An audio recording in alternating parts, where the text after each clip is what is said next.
برادران ملت اسلامی، السلام علیکم ورحمۃ اللہ وبرکاتہ۔ الحمد للہ وکفا وسلام علی حبیبہ المصطفیٰ، اما بعد فاعوذ باللہ من الشیطان الرجیم، بسم اللہ الرحمن الرحیم۔ فبما رحمۃ من اللہ لنت لهم ولو كنت فظا غلیظ القلب لانفضوا من حولک، صدق اللہ مولانا العظیم۔ بارگاہ رسالت معاب صلی اللہ تعالی علیہ وسلم میں درود پاک کا ہدیہ پیش کریں۔ اللہم صلی علی سیدنا و مولانا محمد معدن الجود والکرم وآلہ واصحابہ الکرام وابنہ الکریم وبارک وسلم صلاۃ دائمۃ سرمدا ابدا۔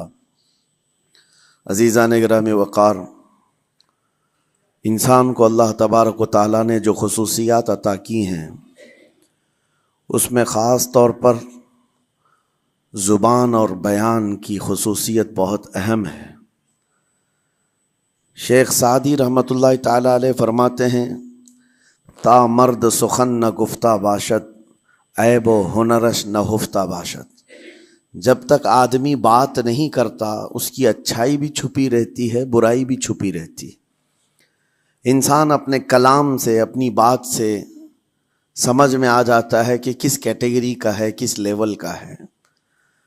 اس کی گفتگو کے آداب اس کی حقیقت بتاتے ہیں، بلکہ یہاں تک کہ اس کے نسب کا بھی پتہ لگا لیا جاتا ہے اور اس کی تربیت کا بھی اندازہ ہو جاتا ہے۔ حضرت لقمان حکیم سے پوچھا گیا، نیکی کس کا نام ہے؟ تو آپ نے فرمایا، دو چیزیں اور بہت چھوٹی ہیں۔ نیکی دو چیزیں ہیں جو بہت چھوٹی ہیں۔ کہا کیا ہے؟ کہا کہ ملاقات میں لوگ اپنے بھائیوں سے مسکرانا اور نرم گفتگو کرنا۔ ساری نیکیوں کی جڑ ہے یہ، نرم گفتگو کرنا اور لوگوں سے خندہ پیشانی کے ساتھ مسکرا کر ملاقات کرنا۔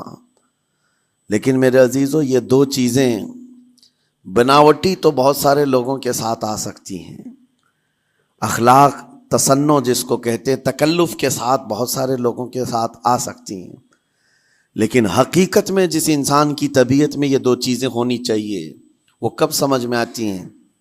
اس وقت جو مولا علی کرم اللہ وجہہ الکریم نے فرمایا، کسی انسان کو اس کی حقیقت دیکھنا ہو تو غصے کے عالم میں اسے دیکھو۔ وہ اپنے آپے سے باہر ہوتا ہے یا اپنے مزاج کے خلاف کس طرح بات کو سن کر کے تحمل رکھتا ہے۔ سب سے بڑا پہلوان وہ ہے جس نے اپنے غصے کو کنٹرول کیا اور اپنی زبان پر قابو پا لیا، ورنہ یہ وہ لمحہ ہے جب انسان پھٹ پڑتا ہے، جو دل کے اندر ہے سب کہہ جاتا ہے۔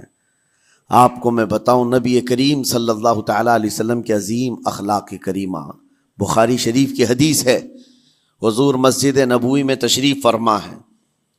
اس وقت مسجد نبوی، آج ہو سکتا ہے آپ کے ذہن میں جو امیج ہے مسجد نبوی کی، بہت بڑی عالی شان مسجد، لیکن وہ زمانہ نبوی میں اس طرح کی نہیں ہے۔ کچی دیواریں تھی، اوپر چھپر کے چھت پڑے ہوئے تھے اور مٹی کی زمین تھی۔ یہ مسجد نبوی کی شکل اس زمانے میں حضور اکرم صلی اللہ تعالی علیہ وسلم اپنے صحابہ کے ساتھ بیٹھے ہیں۔ ایک دیہات کا رہنے والا شخص آیا۔ ایک بات یاد رکھیں کہ دیہات میں، گاؤں میں رہنے والوں کے اخلاق اور تمیز میں بڑا فرق ہوتا ہے، ان کے ہاں آداب کی کمی ہوتی ہے۔ وہ شخص آیا اور مسجد نبوی میں آ کر حضور صلی اللہ علیہ وسلم سے کچھ بات چیت کیا، اور تھوڑی دیر کے بعد مسجد میں ہی کھڑے ہو کر پیشاب کرنا شروع کیا۔ بخاری شریف میں یہ حدیث موجود ہے۔ جب مسجد نبوی میں کھڑے ہو کر پیشاب کرے تو صحابہ اکرام سب دیکھ کر کے دوڑانے لگ گئے، خذوہ خذوہ، پکڑو اس کو، پکڑو اس کو، اور صحابہ دوڑاتے تھے، وہ پیشاب کرتے ہوئے بھاگتا تھا پوری مسجد میں۔ نبی پاک صلی اللہ تعالی علیہ وسلم نے فرمایا، دعوہ، چھوڑ دو اس کو، کر لینے دو، پیشاب کر رہا ہے مسجد میں، چھوڑ دو اس کو۔ جب وہ صحابہ اکرام حضور کا حکم سنتے ہیں، سب پیچھے ہٹ گئے۔ تھوڑی دیر کے بعد نبی کریم صلی اللہ تعالی علیہ وسلم نے صحابہ سے فرمایا، پانی کے ڈول بھر کر کے لائے جائیں۔ صحابہ سے ہی منگوایا، پانی کے ڈول بھر کر کے لائے گیا اور مسجد نبوی کے میدان میں فرش پر بہایا گیا اور صاف کیا گیا۔ اب وہ شخص نہایت ہی ڈرا سہما کھڑا تھا، میرے ساتھ کیا ہوگا پتہ نہیں، میں نے پیشاب کیا، اب مجھے یہ لوگ قتل کر ڈالیں۔ نبی کریم صلی اللہ تعالی علیہ وسلم نے قریب بلایا اور فرمایا، نہایت نرم گفتگو کے ساتھ حضور فرماتے ہیں، یہ اللہ کا گھر ہے، یہاں پیشاب نہیں پیشانیاں رکھی جاتی ہیں۔ بس یہ جملہ ہے، بخاری شریف میں موجود ہے، یہاں عبادت کی جاتی ہے۔ اتنا کہہ کر رخصت ہو گئے، رخصت کر دیا۔ وہ دیہات سے آیا ہوا جو نوجوان تھا یا شخص تھا، باہر نکلتے ہی وہ کلمہ طیبہ پڑھ کر حضور کی غلامی میں شامل ہوا۔ میں نے وہ بلند عالی اخلاق نہیں دیکھے۔ نبی کریم صلی اللہ علیہ وسلم کے بارے میں قرآن کہتا ہے، فَبِمَا رَحْمَةٍ مِّنَ اللَّهِ لِنْتَ لَهُمْ، اللہ کی رحمت سے آپ لوگوں کے لیے نرم ہیں، اس لیے لوگ آپ کے ارد گرد لگے ہوئے رہتے ہیں۔ وَلَوْ كُنْتَ فَظًّا غَلِيظَ الْقَلْبِ لَانْفَضُّوا مِنْ حَوْلِكَ، اے رسول اگر آپ سخت دل ہو جائیں تو پھر یہ سب چھٹ جائیں گے، آپ سے دور ہو جائیں گے۔ اس رسول کے لیے جب کہا گیا ہے کہ اگر آپ سخت ہو جائیں تو لوگ چھوڑ کر کے دور ہو جائیں گے، تو ہمارے اور آپ کے لیے کس قدر لہجے کی پابندی ضروری ہے۔ ہاں عزیزان گرام وقار، اپنی گفتگو، اپنے کلام، اپنی بات چیت سے آپ اپنے سلیقے بتاتے ہیں۔ گالی گلوچ کرتے ہوئے جن کی صبح شامیں ہوتی ہیں، ان کو دیکھ کر کے ہی پہچان میں آ جاتا ہے کس گھر سے یہ تعلق رکھتا ہے، کہاں ان کی تربیت ہوئی ہے، کس طرح ان کے آداب سکھائے گئے۔ اسی لیے میرے عزیزو، بچوں کو آوارہ بھی نہ چھوڑ دینا کہ وہ اپنی زبان گلی کوچوں سے سیکھ کر کے جائیں۔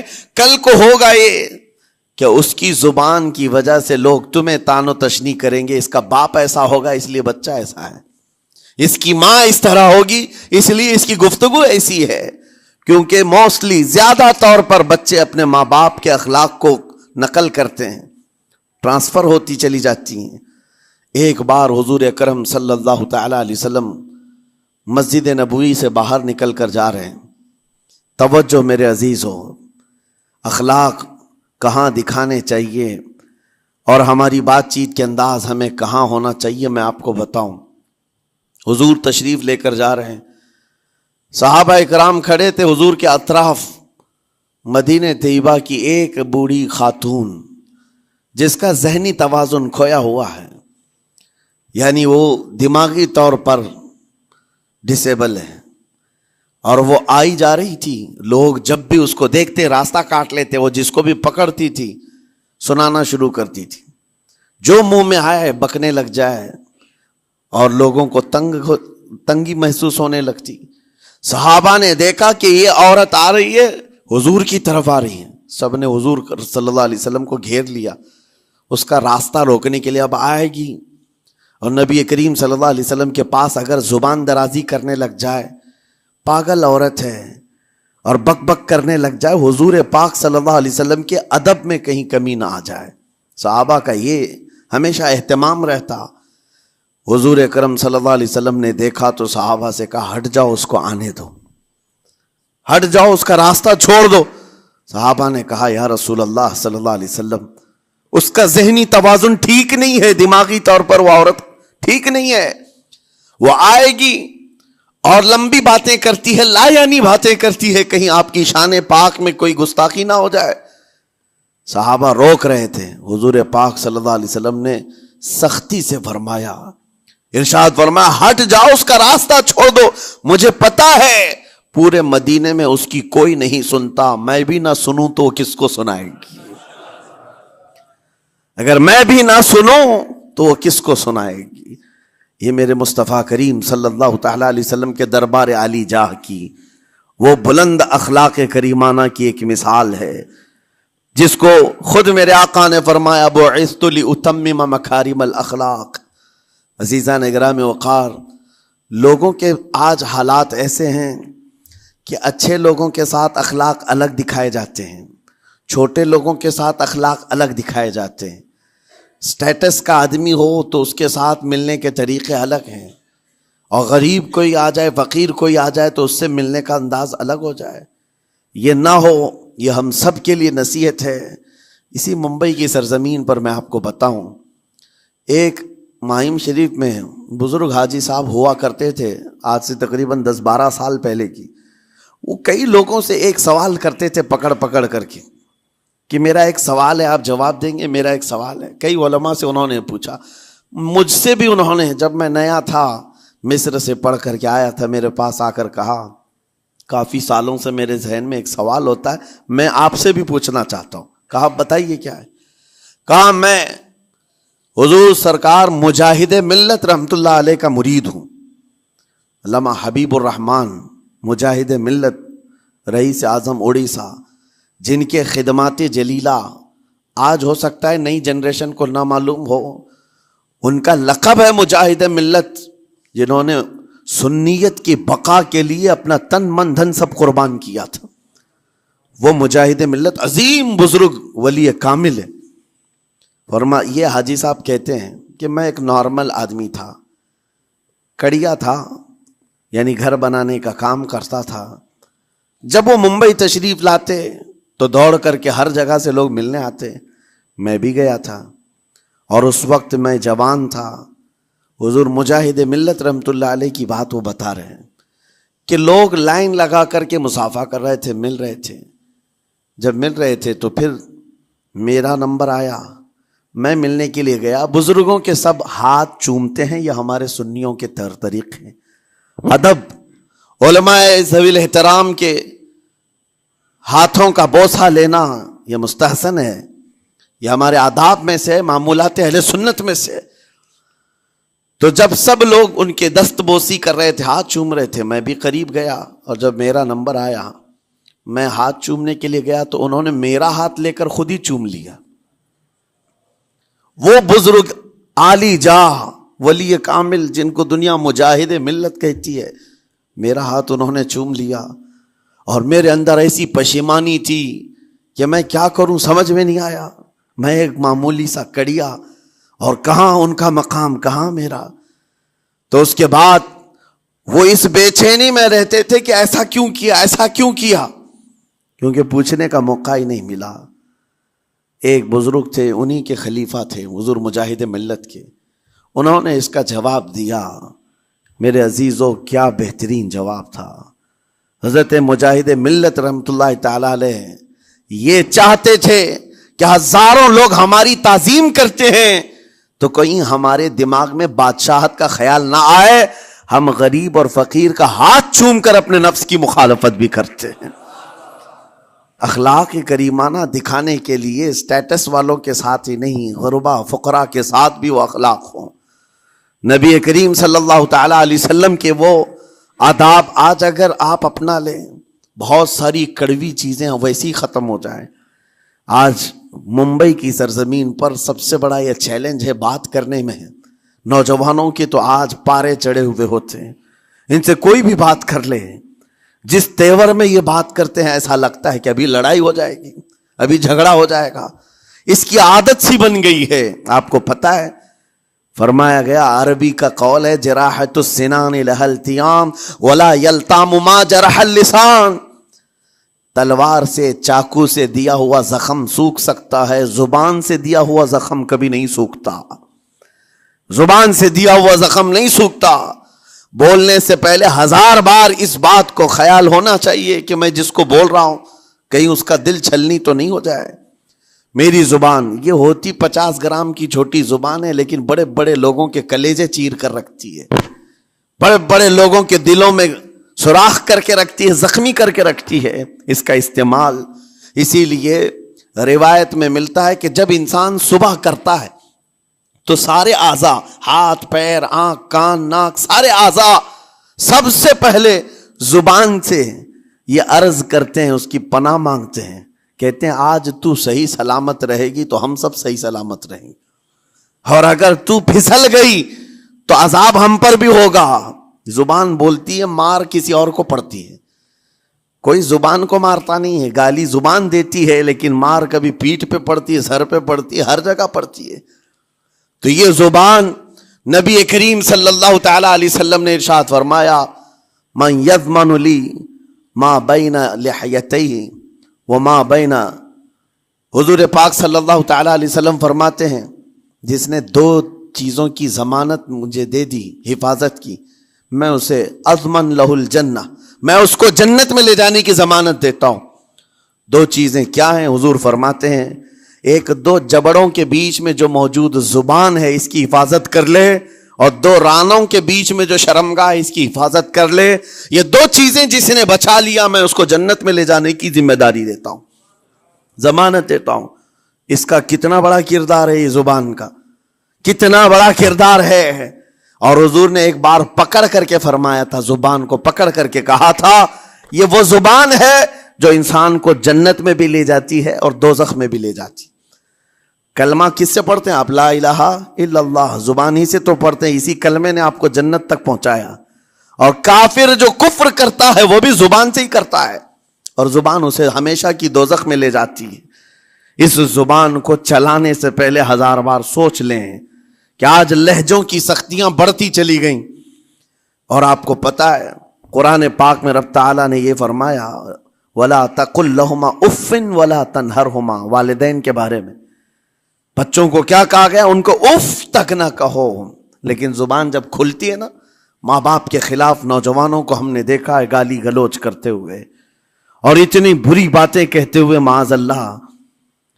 عزیزان گرامی وقار، حضور نے تو یہ فرمایا جس نے پلٹ کر کے اپنے ماں اور باپ کو سخت لہجے میں بات کیا یا ان کی نافرمانی کی، حضور فرماتے ہیں میرا دل چاہتا ہے کہ اس کے گھر کو آگ لگا دوں، آگ لگا دوں۔ اس لیے اس بات کو ہمیشہ یاد رکھیں، تمہارے لہجے کی سختیاں کسی کو زخمی کر دیں تو آخرت خراب ہو جائے گی، آخرت خراب ہو جائے گی۔ حضرت علقمہ رضی اللہ تعالیٰ عنہ حضور کے صحابی ہیں، حضور صلی اللہ علیہ وسلم کے صحابی ہیں۔ آخری وقت آ گیا تھا لیکن زبان نہیں کھلتی تھی۔ حضور پاک صلی اللہ علیہ وسلم کے پاس سفارش لائی گئی کہ آپ کے وہ ساتھی ہیں انتقال کر رہے ہیں لیکن زبان پر کلمہ بھی نہیں آتا۔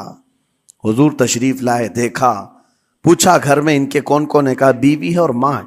ماں کو بلایا اور کہا علقمہ کے بارے میں کیا کہتی ہو، کیسا تھا؟ کہا بہت اچھا، پرہیزگار، عبادت گزار، ساری نیکوکاریاں اس کے اندر ہیں۔ تو پھر حضور نے پوچھا اچھا یہ بہت نیک تھا، تم بھی اس سے راضی ہو کہ نہیں ہو؟ ماں نے کہا میں نہیں راضی ہوں، میں راضی نہیں ہوں۔ کہا کیوں، وجہ کیا ہے؟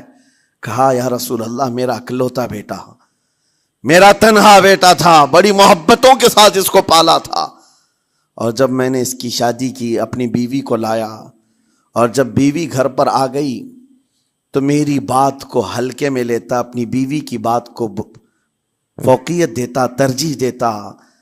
اور اس وقت غالباً یہ باتیں تھی کہ زبان سے کوئی کلمہ ان کے نکلا ہوگا جو بیوی کی حمایت میں تھی، ماں کو تکلیف پہنچ گئی۔ کہا میرا دل گوارا نہیں کرتا، میں اس سے راضی نہیں ہوں، باقی وہ بہت نیک بندہ ہے، بہت اچھا ہے۔ حضور نے فرمایا دیکھو زندگی کے آخری پڑاؤ پر آ چکا ہے، روح نکلنے کو ہے، معاف کر دو۔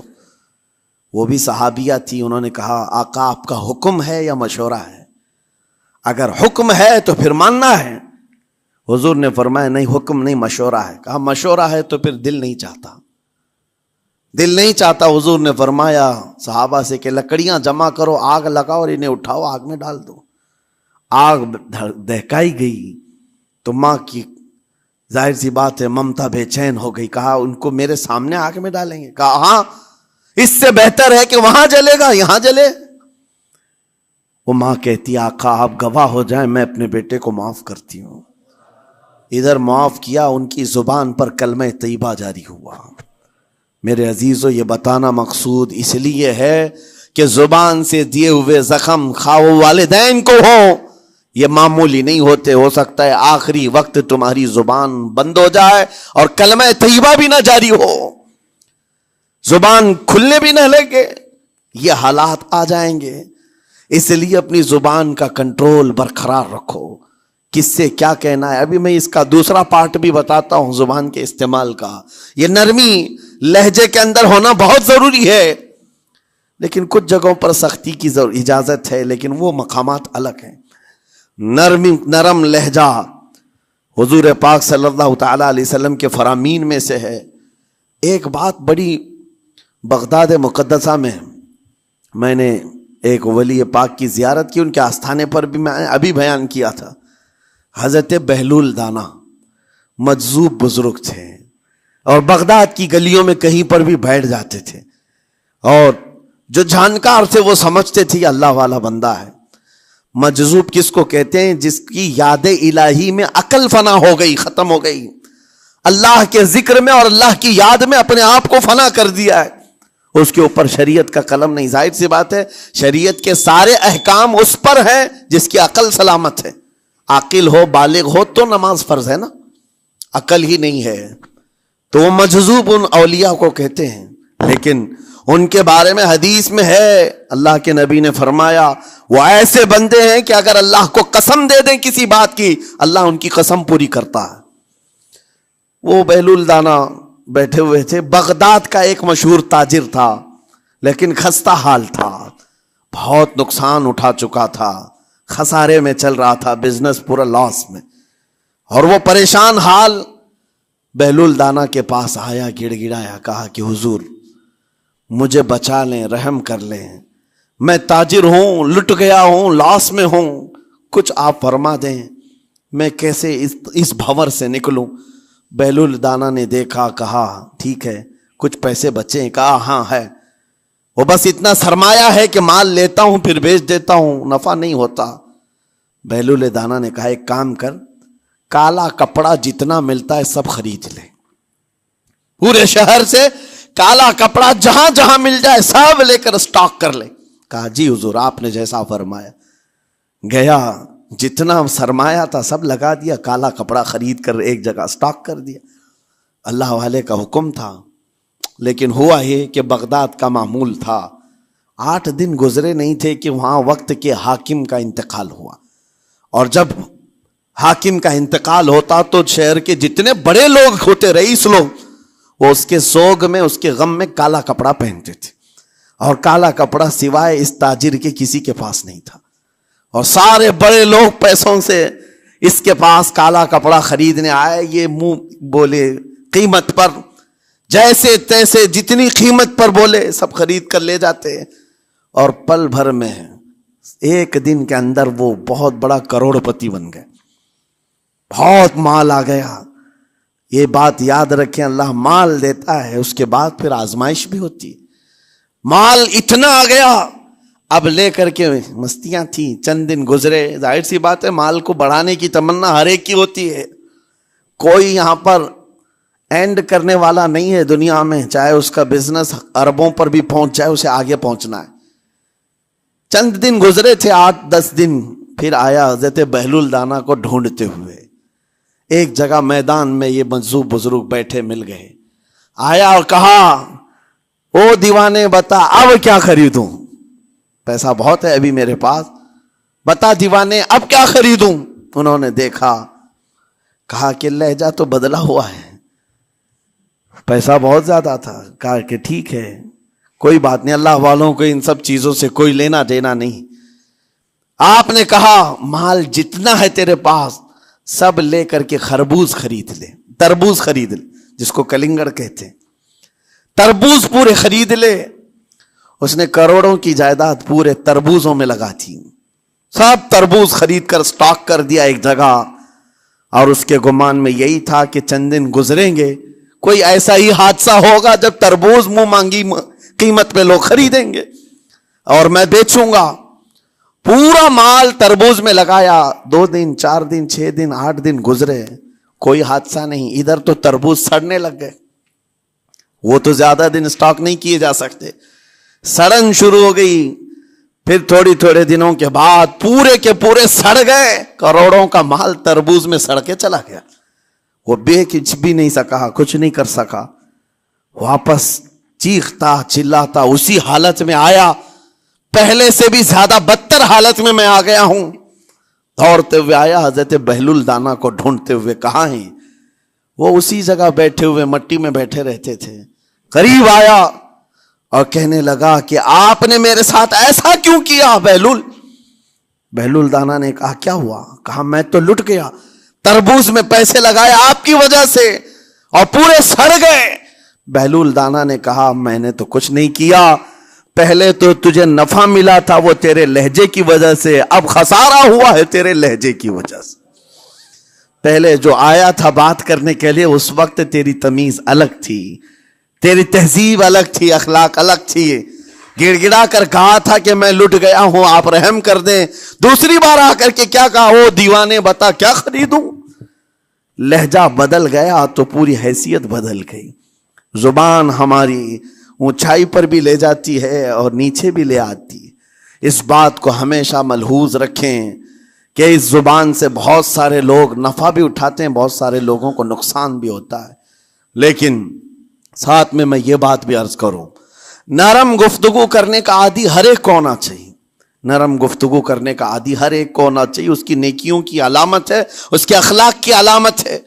لیکن ساتھ میں امام شافعی رحمۃ اللہ تعالی علیہ نے یہ بھی فرمایا، چاہے جتنی بھی نرم طبیعت ہو انسان کی، اللہ اور اس کے رسول کے لیے غیرت ہونی چاہیے۔ اللہ اس کے رسول کے خلاف بات سنے تو پھر نرم لہجے کا استعمال نہ کرے، پھر وہ بزدلی کہلائے گی، وہ بزدلی کہلائے گی۔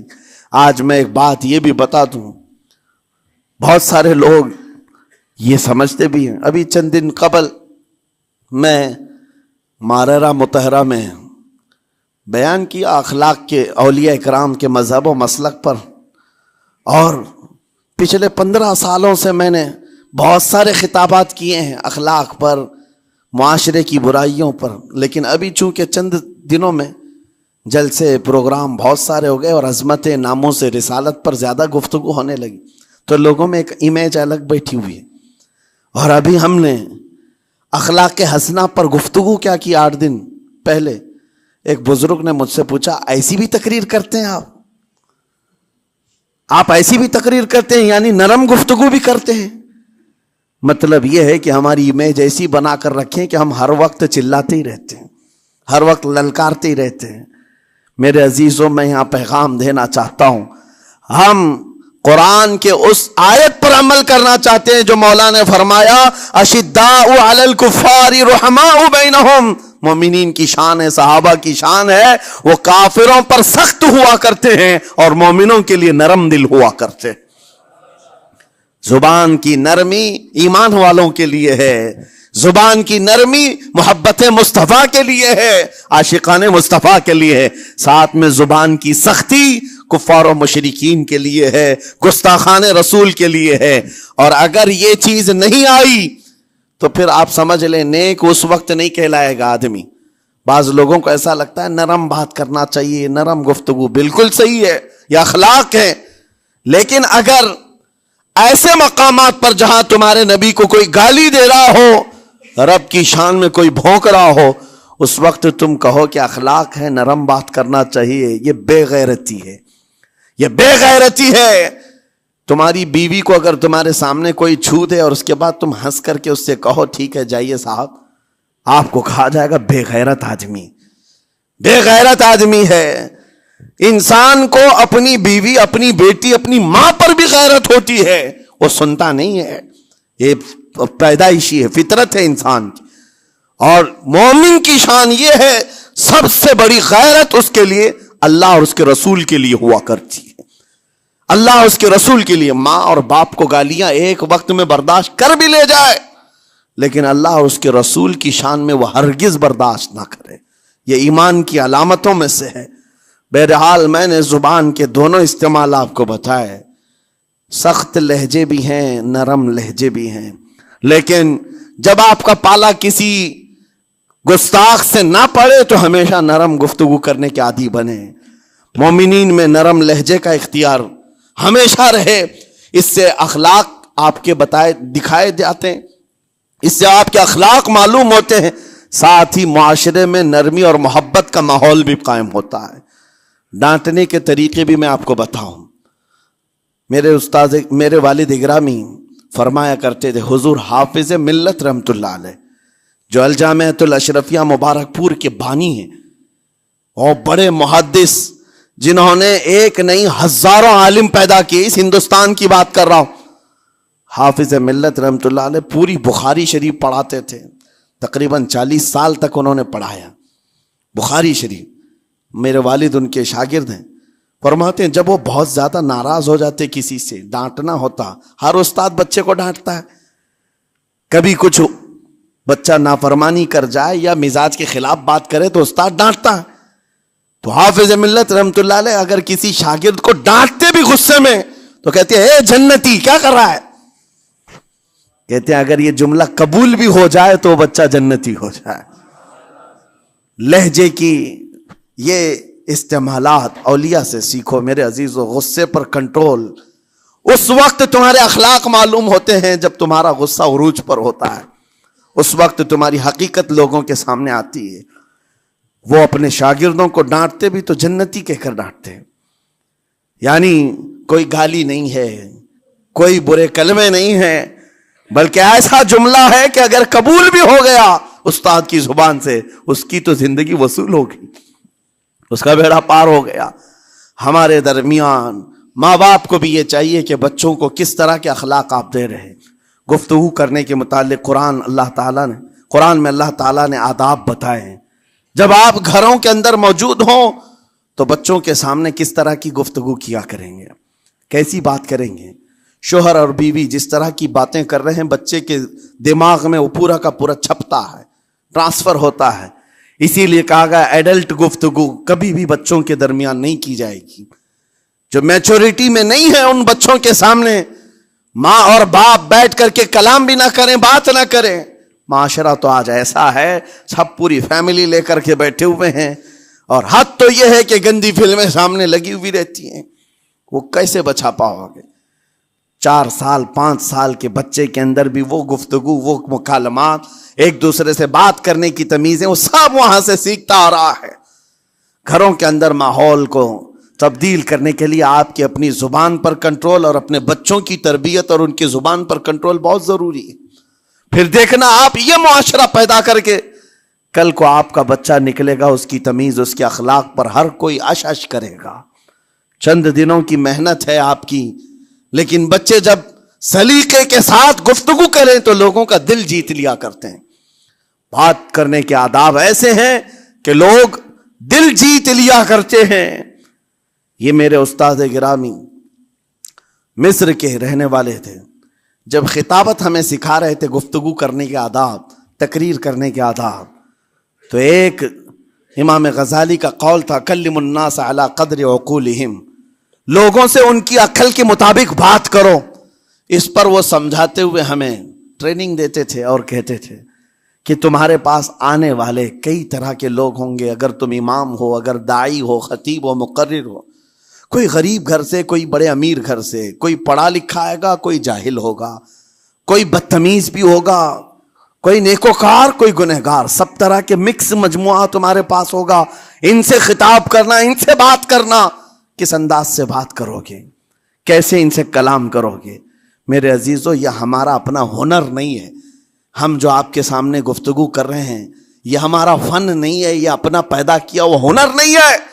ہمیں سکھایا گیا تھا صرف اور صرف آپ کو اس مجمع سے اور یہ آئے ہوئے جمع غفیر سے بات کرنے کے لیے ایک ہی اسلوب اپنانا ہے.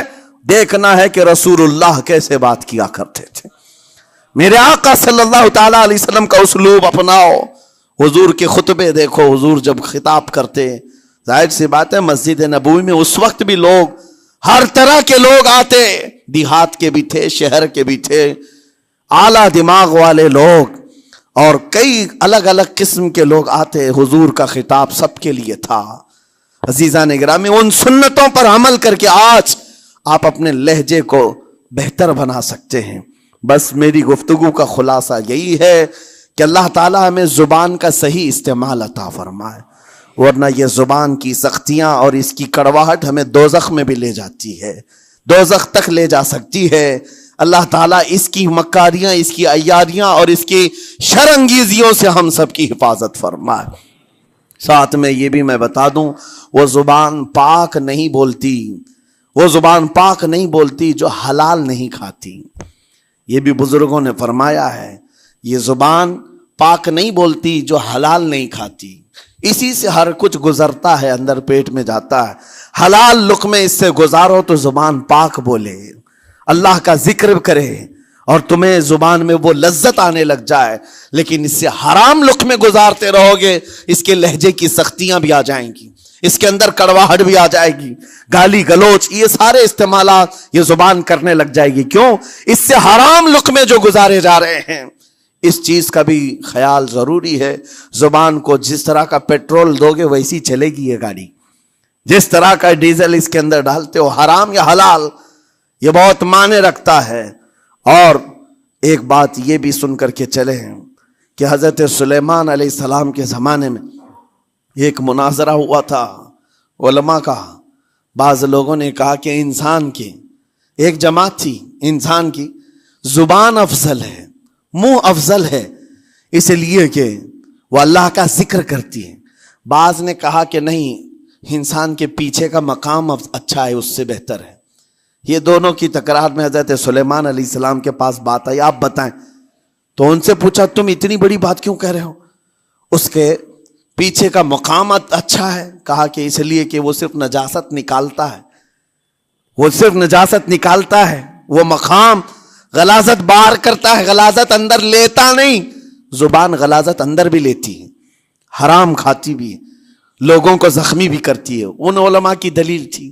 تب آپ نے فرمایا بات ٹھیک ہے، جس انسان کا زبان پر کنٹرول نہیں، حرام کھاتا ہو اور بد کلامی کرتا ہو، گالی گلوچ ساری چیزیں کرتا ہو، آپ نے فرمایا اس سے بہتر اس کا پیچھے کا مقام ہے.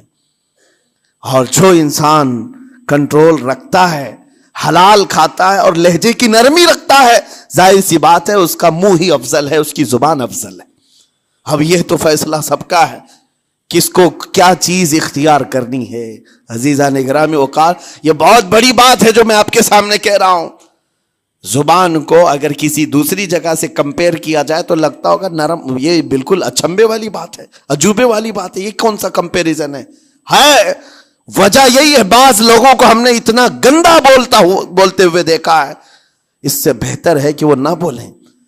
لوگوں کو زخمی کرتے ہیں، کسی کے مقدسات پر حملے کرتے ہیں. اللہ تعالیٰ ان کے زبان کی شرارتوں سے ہماری حفاظت فرمائے.